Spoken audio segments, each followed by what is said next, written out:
बेटा, बहुत भूखा हूँ, कुछ खाने को मिल जाएगा क्या? उस रात माधाराम ने अपनी आखिरी रोटी एक भूखे साधु को दे दी।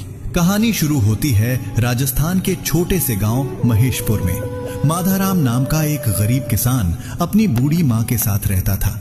उनके घर में इतना भी धन नहीं था कि रोज पेट भर खाना मिल सके, लेकिन माधाराम के पास एक बहुत बड़ी दौलत थी और वो थी भगवान शिव पर उसका अटूट विश्वास। हर सुबह सूरज निकलने से पहले माधाराम नदी किनारे जाता, एक लोटा जल भरता और गांव के पुराने शिव मंदिर में जाकर हाथ जोड़कर कहता, भोलेनाथ मेरे पास देने को कुछ नहीं, बस मेरा विश्वास ही स्वीकार कर लीजिए। गांव वाले उसे देखकर हंसते थे। वे कहते, भूखे पेट भक्ति करने से क्या होगा, भगवान कभी किसी के सामने नहीं आते। लेकिन माधाराम मुस्कुराकर बस इतना कहता, भगवान मंदिर की मूर्ति में ही नहीं, सच्चे दिल में भी रहते हैं। एक दिन घर में खाने के लिए सिर्फ एक आखिरी रोटी बची थी। माँ ने वो रोटी माधाराम को देते हुए कहा, बेटा तू खा ले, सुबह से कुछ नहीं खाया है। माधाराम जैसे ही खाने बैठा, तभी झोपड़ी के बाहर से एक कमजोर आवाज आई, बेटा बहुत भूखा हूँ, कुछ खाने को मिल जाएगा क्या?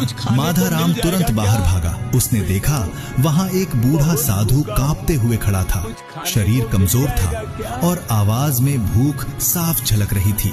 माधाराम ने बिना एक पल सोचे अपनी आखिरी रोटी उसी साधु को दे दी। साधु ने कांपते हाथों से रोटी ली और माधाराम को आशीर्वाद देकर चला गया।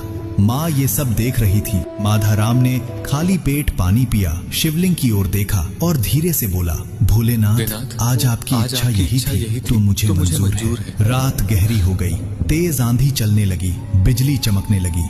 माधाराम की छोटी सी झोपड़ी हिलने लगी। वो और उसकी माँ डरकर एक कोने में बैठ गए। तभी अचानक झोपड़ी के भीतर एक दिव्य प्रकाश फैल गया।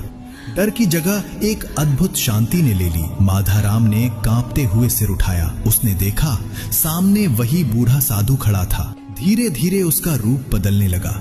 वो स्वयं भगवान शिव थे। ये दृश्य देखकर माधाराम और उसकी माँ की आंखों से आंसू बहने लगे। दोनों रोते हुए भगवान शिव के चरणों में गिर पड़े। तब भगवान शिव ने प्रेम से कहा, दुनिया मुझे फूल, मिठाई और सोना चढ़ाती है। तुमने अपनी आखिरी रोटी देकर साबित कर दिया कि सच्ची भक्ति क्या होती है। भगवान शिव ने अपना वरद हस्त माधाराम के सिर पर रखा और उसे आशीर्वाद दिया। अगर आपको भी भगवान शिव पर अटूट विश्वास है तो कमेंट में लिखिए, हर हर महादेव।